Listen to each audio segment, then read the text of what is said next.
నిరుద్యోగుల ఆశల మీద నీళ్ళు ఎలా చల్లుదామా, ప్రభుత్వం చేస్తున్న మంచి పనుల్లో బురద ఎలా చల్లుదామా అంటూ ఆశించే ప్రతిపక్షం ఉండటం, అసలు ప్రతిపక్ష హోదా కూడా లేదనుకోండి, అది వేరే విషయం. అలాంటి రాజకీయ పార్టీ ఆంధ్రప్రదేశ్లో ఉండటం అనేది మన రాష్ట్రం చేసుకున్న దౌర్భాగ్యం. మరీ ప్రధానంగా చూస్తే గనక, ఏదైతే నేను అధికారంలోకి వస్తే పాదయాత్ర మొదలు జగన్మోహన్ రెడ్డి గారు ఇచ్చిన హామీల్లో ప్రధానమైన హామీ నిరుద్యోగులకి మెగా డిఎస్సి ఇస్తాను, ప్రతి సంవత్సరం జాబ్ క్యాలెండర్ ఇస్తాను, మిమ్మల్ని అందరినీ గవర్నమెంట్ ఉద్యోగస్తులను చేస్తానంటూ హామీ ఇచ్చి ఆ రోజు గద్దెనెక్కిన తర్వాత మెగా డిఎస్సిని దగా డిఎస్సి చేసి ఒక డిఎస్సి కూడా ఇవ్వకుండా ప్రతి సంవత్సరం జాబ్ క్యాలెండర్ అన్నారు. ఆ జాబ్ క్యాలెండర్ ని గాలికి వదిలేసి సాక్షి క్యాలెండర్ వదిలిన జగన్మోహన్ రెడ్డి అండ్ టీం ఈ రోజు బయటకు వచ్చి చంద్రబాబు నాయుడు గారి హామీ ఇచ్చిన దాని ప్రకారం మెగా డిఎస్సిలో 16,341 ఉద్యోగాలు ఏదైతే కల్పించారో దాని మీద బురద చల్లటం మొదలు పెట్టారండి. జగన్మోహన్ రెడ్డి ఏమంటాడు, 2008, 2009 డిఎస్సీలకు సంబంధించిన వాళ్ళకి 8,000 మందికి ఉద్యోగాలకు ఇచ్చానంటున్నాడు. 2008, 2009 అధికారంలో ఉన్నది ఎవరు? మీ తండ్రి గారైనా రాజశేఖర రెడ్డి గారే కదా. అంటే ఆయన చేతగాని తనమే కదా అది. ఆయన చేతగాని తనం వల్లే కదా వాళ్ళు అన్ని సంవత్సరాల పాటు ఉద్యోగం లేకుండా ఇబ్బంది పడింది. మరి ఈ రోజు 150 రోజుల్లో 100కు పైగా కేసులు వేసినా సరే, మీ వైసీపీ నాయకులు వేసినా సరే, డిఎస్సిని అడ్డుకోవటానికి వాటన్నిటినీ అధిగమించి టెక్నికల్ గా కానీ న్యాయపరంగా కానీ వాటన్నిటిని అధిగమించి 16,341 ఉద్యోగాలని కల్పిస్తే నిరుద్యోగులకి ఈ రోజు వాళ్ళ ఆత్మధైర్యం దెబ్బతినే విధంగా మీరు ప్రవర్తిస్తున్న తీరు ఎలా ఉంది? ఒక్కొక్కళ్ళు వస్తున్నారు, డిఎస్సిలో అక్రమాలు జరిగిపోయినాయి, అన్యాయాలు జరిగిపోయినాయి, మెరిట్ లిస్ట్ ని పట్టించుకోలేదు, ఇవేం పట్టించుకోలేదంటూ నిరుద్యోగుల మీద ప్రేమ పొంగుతుంది. మరి గత 5 సంవత్సరాలు అదే డిఎస్సి ఎందుకని ప్రకటించలేదు మీరు? దీనికి సమాధానం ఎవరు చెప్పరు. ఎందుకు చెప్పరు? అదే మాట ఎదురు అడిగామనుకో అనుకుంటా పక్కకి వెళ్ళిపోతారు. డిఎస్సి ఇవ్వలేకపోయాం, మేము వాలంటీరీ జాబులు ఇచ్చాము, నెలకు 5,000 సంపాదించుకునే వాలంటీర్ జాబ్ ఇచ్చామంటారు.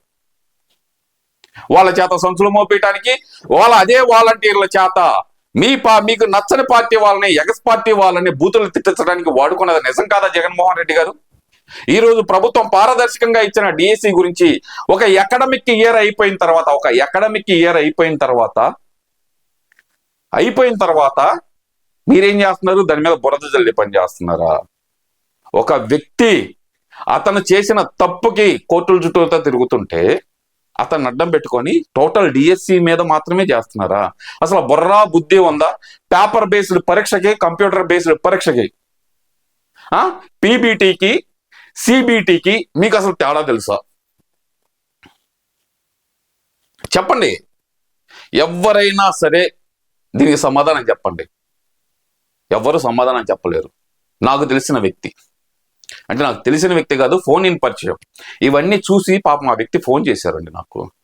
ఏంటండి మా పరిస్థితి ఇంత దారుణంగా తయారైంది, మేము ఎంతో కష్టపడి ఫ్యామిలీని వదిలేసి నెలల పాటు ట్రైనింగ్ సెంటర్లో కూర్చొని అక్కడ తిండి తినకపోయినా కష్టపడి ఉద్యోగం సాధించాలని చెప్పి మేము చేసిన ప్రయత్నాలన్నీ వీళ్ళు ఇలా ఎగతాళి చేస్తుంటే మా ఆవేదన ఎవరికి చెప్పుకోవాలి అంటూ అతను నన్ను సంప్రదిస్తే, నేనే ఫోన్ చేస్తానండి, మీకు ఒక 5 నిమిషాల సమయం ఇవ్వండి అని చెప్పి ఈ వీడియో అయితే తీసుకుంటే ఆయన్ని పర్మిషన్ కూడా అడిగాను, నేను వీడియోలో మేము ఇంటర్వ్యూ తీసుకోవచ్చా అని.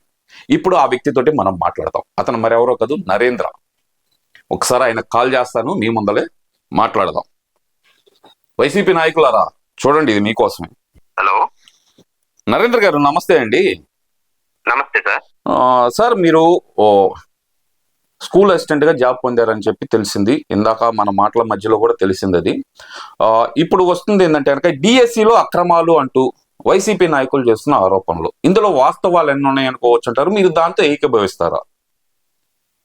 అంటే నేనైతే ఏకీభవించాను సార్. ఎందుకంటే మరి మాజీ ముఖ్యమంత్రి జగన్మోహన్ రెడ్డి గారు కానివ్వండి, లేకపోతే దేవినేని అవినాష్ గారు కానివ్వండి, మరి వాళ్ళ దగ్గర ఎలాంటి ఎవిడెన్స్ ఉన్నాయి అనేది నాకైతే తెలియదు. కానీ నేనైతే 11 నెలల పాటు ఫ్యామిలీకి దూరంగా, అంటే నా భార్య పిల్లలను కూడా వదిలేసి అవనిగడ్డ వెళ్ళి ప్రిపరేషన్ తీసుకున్నానండి.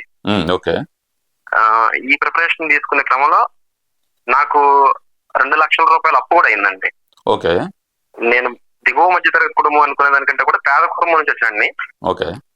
16 సంవత్సరాల నుంచి ప్రైవేట్ ఉపాధ్యాయ వృత్తిలోనే ఉన్నాను. 16 సంవత్సరాల నుంచి ప్రైవేట్ ఉపాధ్యాయ వృత్తిలో. ప్రైవేట్ ఉపాధ్యాయుడిగానే పనిచేస్తాను 16 సంవత్సరాల నుంచి. ఉమ్, మా నాన్నగారు మమ్మల్ని చదివించే క్రమంలో కూడా ఆయన ఒక రైస్ మిల్ లో హమాలీకి పనిచేశారు. వా. ఉమ్, ఈ 16 సంవత్సరాల నుంచి ప్రైవేటు ఉపాధ్యాయులు అంటే వివిధ కాలేజీలో పనిచేయారు. ఫస్ట్ మొదటిగా ఏంటంటేనండి ఉమ్, పాలిటెక్నిక్ కాలేజీలో 4 సంవత్సరాలు పనిచేశారండి. ఓకే ఆ తర్వాత ఇంజనీరింగ్ కాలేజీలో అసిస్టెంట్ ప్రొఫెసర్ గా 3 సంవత్సరాలు పనిచేశాను. ఓకే. ఆ తర్వాత బిఎడ్ కోర్స్ కంప్లీట్ చేసి మా లోకల్లోకి వచ్చేసాను. మా మదర్ కి అంటే హెల్త్ బాగోలేక ఆవిడ దగ్గరకు రావాల్సిన పరిస్థితి వచ్చింది. ఉమ్, ఇక ఆ సందర్భంగా లోకల్లోకి వచ్చేసి 8 సంవత్సరాల పాటు స్కూల్లోనే పనిచేసుకుంటూ వచ్చాను. ఉమ్. ఈ అంటే ఇక్కడ ముఖ్యంగా ఏంటంటే అండి, మీరు ఎన్నో అటెంప్ట్ ఇది? అంటే నేను నా ఫస్ట్ అటెంప్ట్ అయితే 2018లో చేశాను సార్. 2018 అంటే చంద్రబాబు నాయుడు గారి హయాంలో. అప్పుడు ఎందుకని సాధించలేకపోయారు మీరు? అంటే అప్పుడు ప్రైవేట్ స్కూల్లో టీచింగ్ చేసుకుంటానే ప్రయత్నం చేశాను సార్. ఎలాంటి కోచింగ్ తీసుకోలేదు. ఎలాంటి కోచింగ్ తీసుకోకుండా అటెంప్ట్ చేయడం వల్ల ఫెయిల్ అయ్యారు అంటారు. అటెంప్ట్ చేయడం వల్ల ఫెయిల్ అయ్యాను అప్పుడు. ఓకే. సో అప్పట్లో నాకంత ఒక 6.5 మార్కులు వేరియేషన్ వచ్చింది సార్. 6.5 మార్క్స్. జాబ్ కొట్టడానికి 6.5 మార్కులు వేరియేషన్ వచ్చింది. అప్పుడు నేను అప్పుడే ఫిక్స్ అయ్యాను సార్. అంటే మనం కూడా శిక్షణ తీసుకుంటే కనుక గ్యారంటీ పోస్ట్ కొట్టచ్చు అనే ఒక కాన్ఫిడెన్స్ వచ్చింది ఆ రోజు. ఓకే. ఇంకా అప్పటి నుంచి వెయిట్ చేస్తా ఉన్నాం డిఎస్సి కనుక మళ్ళీ వచ్చేసరి గట్టి ప్రయత్నం చేద్దామని. అంటే 5 సంవత్సరాల పాటు మీరు వెయిటింగే సరిపోయింది అంటారు మీకు? అవునండి. జగన్మోహన్ రెడ్డి గారు కూడా మెగా డిఎస్సి ఇస్తానని చెప్పేసి అన్నారు కదండి. అవును అవును, ఆయన ఇస్తారని చెప్పేసి బాగా గట్టిగా ప్రయత్నం చేద్దామని కూర్చున్నాం. ఈ లోపు కోవిడ్ వచ్చింది. కోవిడ్ సమయంలో కూడా ఇంట్లో కూర్చొని మెటీరియల్ తెప్పించుకొని 9 నెలల పాటు ఇంట్లో కూడా చదువుకున్నానండి నేను. 9 నెలల పాటు ఇంట్లో కూడా ట్రైనింగ్ తీసుకున్నారు? ఓన్ ట్రైనింగ్ అంటే అవునండి. ఆయన అంటే మా కష్ట తప్పరని చెప్పేసి అంటారు కదా అందరూ. అవును అవును. అలా అంటారని చెప్పేసి ఒకవేళ మాకు అందరికంటే కూడా ప్రైవేట్ ఉపాధ్యాయులు బాగా ఇబ్బంది పడ్డారు కోవిడ్ సమయంలో. అవునండి, ఎందుకంటే కనుక పాఠశాలలు మూసేసి జీతాలు రాక చాలా ఇబ్బందులు ఎదుర్కొన్నారులేండి ఆ టైంలో. అవునవును. మిగిలిన వృత్తి వాళ్ళందరూ కూడా ఏదో ఎంతో కొంత సర్వైవ్ అయ్యారు, కానీ ప్రైవేట్ ఉపాధ్యాయులు మాత్రం అందరికంటే ఎక్కువ ఇబ్బంది పడ్డారు. మాకు కూడా ఇది న్యాయం చేస్తారేమో, మెగా డిఎస్సి ఇస్తారేమో అని చెప్పేసి ఆయన మీద నమ్మకంతో 9 నెలలు ఇంట్లో కూర్చొని ప్రిపేర్ అయ్యారంట కోవిడ్ సమయంలో కూడా. ఓకే. రాలేదు. ఈ లోపు ప్రభుత్వం మారింది, చంద్రబాబు నాయుడు గారు వచ్చారు, మెగా డిఎస్సి ఇచ్చారు, హామీ ఇచ్చారు. హామీ ఇచ్చిన వెంటనే సార్ చూద్దాం ఇక ఏదైతే అది అవుతుంది. అది కాక నాకు ఏజ్ 40 క్రాస్ అయిపోతుందండి. ఓకే. ఇంకా చివరి అటెంప్ట్ కదా, ఏదో గట్టి ప్రయత్నం చేద్దాం అనే ఉద్దేశంతో వెంటనే ఇంకా టీచింగ్ కూడా కంప్లీట్ గా ఆపేసి 2 లక్షలు అప్పు తీసుకొని ఇంట్లో పిల్లలకి ఫీజులు కట్టడం కోసం అయితేనేమి, ఫ్యామిలీ మెయింటెనెన్స్ కోసం 1,20,000 ఇచ్చేసి నేను ఒక 40,000 అకౌంట్ లో ఉంచేసుకుని వెళ్ళిపోయాను డిఎస్సి. కంప్లీట్ గా అక్కడే ఉంటాయి. టెట్ డిఎస్సి మొత్తం ఇంకా కంప్లీట్ 11 నెలల పాటు అక్కడే ఉన్నాను. సార్ మీరు ఎక్కడ మీ ట్రైనింగ్ తీసుకున్నారో చెప్పగలరా సార్? నాకు టెట్ అయితేనండి అవనిగడ్డ ప్రగతిలో తీసుకున్నానండి. ఓకే. పూర్ణచంద్రరావు గారి దగ్గర తీసుకున్నాను, కనక పూర్ణచంద్రరావు గారి దగ్గర. ఓకే అండి. టెట్ లో నాకు 110 మార్కులు వచ్చాయండి. Wow, hats off sir. మంచి పర్సెంటేజ్ గెయిన్ చేశాను. అదృష్టం అంటే అదృష్టం ఏమన్నాడు, కష్టం 11 నెలల మీ కష్టం అది. కష్టం అండి. దాని తర్వాత డిఎస్సికి అయితే కోచింగ్ ఇవ్వలేదండి ఏ సంస్థ కూడా. కాకపోతే ఆన్లైన్ లో ఎస్ఎన్ఎస్ వాళ్ళది కోచింగ్ తీసుకొని నాతో పాటు ఇంకొక 2 ఆస్పిరెంట్స్ ఉన్నారు. 3 కలిసి అక్కడే రూమ్ లో కూర్చొని ఒకరితో ఒకళ్ళు డిస్కస్ చేసుకుంటూ పోటీ పడి అక్కడ ప్రిపేర్ అయ్యాం. అంటే ఇప్పుడు మీ ముగ్గురు జాబ్ కొట్టారా సార్? మీ ముగ్గురులో ఎంతమందికి జాబ్ వచ్చింది? నాకే వచ్చింది సార్. మీ ఒక్కరికే వచ్చింది. మరి ఇప్పుడు అంటే నేను కొన్ని ర్యాండమ్ గా సార్, ఇప్పుడు వైసీపీ నాయకులు అంటే కొంతమంది వీళ్ళు చేస్తున్న ఆరోపణలు, కొన్ని ఆరోపణలు మిమ్మల్ని అడుగుతాను, దానికి సమాధానం చెప్పగలరా మాకు? తప్పకుండా సార్. ఇక్కడ ప్రధానంగా వస్తున్న ఆరోపణ ఏంటంటే రోస్టర్ విధానాన్ని పాటించలేదు, అలాగే చూస్తే గనక ర్యాంకులు అనేది మనకి తీసేశారు, వెబ్సైట్ నుంచి తీసేశారు అనే మాట అయితే ప్రధానంగా వస్తున్న వార్తలు. మరి వాటిని ఎలా చూడాలంటారు? లేదు సార్, అంటే ఒక 20 days బ్యాక్ ఎప్పుడో కూడా నాతో పాటు జాబ్ పొందిన ఇంకొక అభ్యర్థి ఉన్నారు. ఆయన నాకు పెట్టిన దాంట్లో కూడా ర్యాంక్ ఇప్పటికీ అలాగే ఉంది, లైవ్ లోనే ఉంది. అంటే అది నమ్మదగ్గ విషయం కాదంటారు? కాదండి, జిల్లా ర్యాంక్ ఇప్పటికీ అలాగే ఉంది. ఓకే. ఇంకో విషయం వచ్చేదానికి ఒక్కొక్క పోస్ట్ 15 లక్షలకు అమ్ముకున్నారు, ఒక్కొక్క ర్యాంకు 15 లక్షలకు అమ్ముకున్నారు అనేది ప్రధానంగా వస్తున్న ఆరోపణ. మరి దానికి ఏం చెప్తారు? నేను కోచింగ్ తీసుకోవడానికి 2 లక్షలు అప్పు చేసి వెళ్ళారండి. 15 లక్షలు కట్టగలిగే స్తోమత నా దగ్గర ఎక్కడ ఉంటుంది సార్? ఇంకా లేదు, నేను మీరు కట్టారు అంటలేదు సార్, మీరు కట్టారు అని నేను అంటలేదు, వాళ్ళు చేస్తున్న ఆరోపణ. సార్ ఇప్పుడు పోస్ట్ నేను పోస్ట్ కొట్టగలిగాను సార్. పోస్ట్ ఇప్పుడు వాళ్ళ పాయింట్ ఆఫ్ వ్యూ, ఇప్పుడు వాళ్ళు చెప్పిన దాని ప్రకారం అయితే నేను డబ్బులు కట్టి తెచ్చుకొని ఉండాలి కదా. అబ్జల్యూట్లీ వాళ్ళు చెబుతున్న మాట అదే, ఇక అంతే కదా. ఇప్పుడు అంటే సరే వాళ్ళ దగ్గర ఎలాంటి ఎవిడెన్స్ ఉన్నాయి అనేది నేను వాళ్ళు కామెంట్ చేయట్లేదండి, ఎందుకంటే అంత పెద్ద వ్యక్తిని కాదు నేను. అవును. ఇప్పుడు వాళ్ళు చెప్పిన దాని ప్రకారం అయితే ఇప్పుడు నేను డబ్బులు కట్టి పోస్ట్ తెచ్చుకొని ఉండాలి. అవును. నేను కోచింగ్ కే 2 లక్షలు అప్పు చేసి వెళ్ళాను సార్. ఓకే. 15 లక్షలు కట్టగలిగేంత స్తోమత నా దగ్గర ఉందంటారా? ఇంకెక్కడ ఉంటుందిలేండి. ఓకే, ఇంకోటి ఏంటంటే కనుక డిఎస్సి అనేది అక్రమాల పుట్టయింది. నారా లోకేష్ అనే వ్యక్తి డిఎస్సి నిర్వహించడంలో అసమర్థత వహించడం వల్ల ఆయన ముందర బయటకు వచ్చి క్షమాపణ చెప్పాలి. ఇది ప్రధానంగా వినిపిస్తున్న డిమాండ్. మరి దీనికి ఏమంటారు? అంటే ఈ విషయాల్లో అయితేనండి మేము ఇప్పుడు పూర్ణచంద్రరావు గారు, తనకా పూర్ణచంద్రరావు గారు ప్రగతి విద్యా సంస్థల అధినేత మీకు అందరికీ బాగా సుపరిచితులే అనుకుంటారండి. అవునవునండి. ఏమే ఉంటారు ఆయన అక్కడ అలాంటి వ్యక్తులు చెప్పే మాటలే నాకు తెలిసి అది శాంటిటీ ఉంటుంది వాటికి. ఆయన మాకు కోచింగ్ సందర్భంగా చెప్పిన మాట ఏంటంటే డిఎస్సి కింగ్ అని చంద్రబాబు నాయుడు గారిని అంటారు. ఏం సార్ డిఎస్సి కింగ్ అంటారంటండి ఆయన్ని. అంటే అవనగట్లో అది అలాంటి మాట ఉందంట ఆయన పేరు మీద. ఎందుకని సార్ అసలు ఆ మాట రావడానికి కారణం ఏంటి? అంటే ఎక్కువ డిఎస్సీలు విడుదల చేసింది ఆయనేనంటండి ముఖ్యమంత్రిగా. ఓకే. సరే అది వాళ్ళ వ్యక్తిగతం. అంటే నాకు ఏ పార్టీ తరఫున ప్రేమ చూపించాల్సిన అవసరం నాకు లేదండి. మీరు ఎవరి పార్టీ తరఫున చూపించాల్సిన అవసరం లేదు. మీరు యాక్చువల్ గా అక్కడ విన్న మాట మీరు చెబుతున్నారు. అక్కడ విన్న మాట చెప్తున్నా నేను. గతంలో మరి 2000 ఇప్పుడు నేను సర్వీస్ లోకి వచ్చిన తర్వాత కూడా చూస్తే నాతో పాటు నా సహాధ్యాయులు ఉంటారు కదండి, సీనియర్ ఉపాధ్యాయులు, వాళ్ళు చెప్పిన దాని ప్రకారం 96, 98, 99, 2001, 2002, 2003, 2004 వరకు ప్రతి సంవత్సరం డిఎస్సీలు ఇచ్చేవాళ్ళు ఉంటుంది అప్పట్లో. అంటే అప్పటికి నేను ఇంకా ఇంటర్మీడియట్ డిగ్రీ చదువుతున్నట్టు అనుకోవచ్చు, వీటి మీద అంత అవగాహన ఉండకపోవచ్చు. ఇప్పుడు నా సీనియర్ ఉపాధ్యాయులు, నాతో పాటు పనిచేస్తున్న సీనియర్ ఉపాధ్యాయులు చెప్తున్న మాటలు కూడా అవేనండి. కంటిన్యూషన్ ఇచ్చారండి డిఎస్సీలు. నాకు తెలిసిన తర్వాత ఏంటంటే 2006, 2008 ఇచ్చారండి, 2012 ఇచ్చారు, 2014 ఇచ్చారు, 2018 ఇచ్చారు. ఇందులో 2006, 2008, 2012 ఈ 3 తప్పిస్తే మిగిలిన టర్మ్స్ మొత్తం అది అంటే మన కళ్ళకు కనిపిస్తుంది కదండి. అవునవును. ఇక్కడ మరి ఇప్పుడు వీళ్ళు చేస్తున్న ఆరోపణలో మరి నారా లోకేష్ గారు డిఎస్సి ఇవ్వటంలో ఫెయిల్ అయ్యారు అనుకోవచ్చు అంటారా?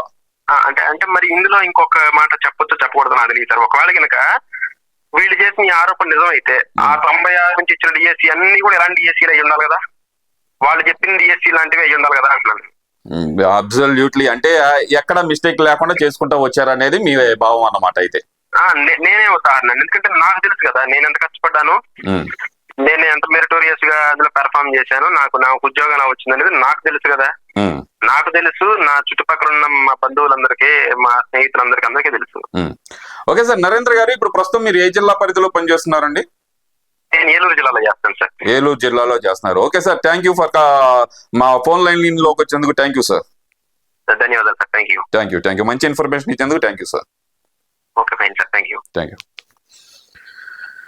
ఇప్పుడు చెప్పండి రా అబ్బాయిలు, మాట్లాడుకుందాం. ఉదాహరణ మా నరేంద్ర గారు, ఆయన ఏం చెప్తున్నారు? ఎందుకంటే గారు అంటున్నానండి, ఎందుకంటే గురువుకి నేను ఇచ్చే గౌరవం అండి. అది మిగతా ఎవ్వరికి నేను గౌరవం ఇస్తానా ఇవ్వనా అనేది సెకండరీ. ఒక గురువుకు మాత్రం నేను ఎక్కడున్నా గౌరవం ఇస్తా. ఎందుకంటే నాకు నేను ఇంగ్లీష్ మాట్లాడాలన్నా, ఇంగ్లీష్ అర్థం చేసుకోవాలన్నా మాకు గురునాథం గారు అని చెప్పి మాకు ఒక హెడ్ మాస్టర్ గారు ఉండేవాళ్ళు. ఆ టైంలో నడిపున మమ్మల్ని కొట్టి మమ్మల్ని ఒక దారిలో పెట్టి ఆయన హెడ్ మాస్టర్ గా ఉండి కూడా మాకు ఇంగ్లీష్ చెప్పేవాళ్ళు. ఆయన పుణ్యమే నేను ఈ పొజిషన్ లో ఉండటానికి కారణం. మీకు ఇంకో విషయం కూడా చెప్తాను. ఇప్పుడు నరేంద్ర గారు చెప్పినట్టే చాలా మంది ఉన్నారు, మాట్లాడమంటే నేను మాట్లాడటానికి సిద్ధంగా ఉన్న వాళ్ళందరికీ ఫోన్లు చేయటానికి. సిద్ధమా మీరు ఎవరైనా అంటున్నారు కదా, ఎక్కడైనా సరే మేము వస్తాం అంటున్నారు కదా. ఈ డిఎస్సి అభ్యర్థులందరూ ఫోన్ నెంబర్లు తీసుకొని నేను వస్తా. ఈ వైసీపీ నాయకులు, ఆరోపణలు చేసే నాయకులు ఎవరైనా సరే, ఈవెన్ జగన్మోహన్ రెడ్డి అయినా సరే వచ్చే దమ్ముందా? సవాల్ నాది ఇది. అరే 5 సంవత్సరాల పాటు డిఎస్సి ఇవ్వకుండా ఇవాళ చెప్తున్నాడండి. 2018లో అటెంప్ట్ అయ్యాడంట ఆయన. 6.5 మార్కులతో ఫెయిల్ అయ్యాను. నేను ఫెయిల్ అవ్వటం ఏంటి, నెక్స్ట్ టైం నేను కొడదాము. మా జగన్మోహన్ రెడ్డి గారు హామీ ఇచ్చారు, మాట ఇస్తే మాటపత్యం పడిన వ్యక్తి ఆయన అయినా సరే ఇస్తాడు మాకు అని చెప్పి 9 నెలల పాటు కరోనా టైంలో కూడా కష్టపడి చదువుకున్నాను నేను, మెటీరియల్ అప్పు చేసి కొనుక్కొని అని చెప్పి ఆయన చెబుతున్నారు. మరి ఇలాంటి అభ్యర్థులు ఎంతమంది వెయిట్ చేస్తుంటారు? అవన్నీ గాలి వదిలేసి ఈ రోజు బయటకు వచ్చి ఇచ్చిన ప్రభుత్వం ఏదైతే కూటమి ప్రభుత్వం ఇచ్చిన డిఎస్సి మీద అసత్య ఆరోపణలు చేయడానికి కడుపుకు అన్నం తింటున్నారా, ఇంకేమన్నా తింటున్నారా మీరు? మీ జగన్మోహన్ రెడ్డికి చేత కాలేదు, మీ వాళ్ళకి చేత కాలేదు. ఈ కూటమి ప్రభుత్వం ఇచ్చింది, మళ్ళీ ఈ సంవత్సరం ఒక 6,000 పోస్టులు ఇవ్వబోతుంది. అదే కదా మీ ఏడుపు. ఈ నిరుద్యోగులందరూ ఉద్యోగాలు సంపాదించి టీచర్లు గానో లేదంటే ఇంకొక దాంట్లో ఇంకొక ప్రొఫెషన్ లో స్థిరపడిపోతే మనం పేటిఎం చేస్తే పేటిఎం కు మురిగి ఎవరు ఉండరు. మీరిచ్చే పేటిఎం ఎవరికి కావాలరా? 5 రూపాయలు చిల్లరా. మేమే సంపాదించుకున్నాం, నెలకు 25,000 30,000 అంటారని చెప్పి భయంతో నిరుద్యోగుల్లో భయం పుట్టించడానికి వైసీపీ నాయకులు చేస్తున్న ప్రయత్నాలు ప్రజలందరూ అర్థం చేసుకుంటారని చెప్పి తెలియజేస్తూ ఉంటాం మరి.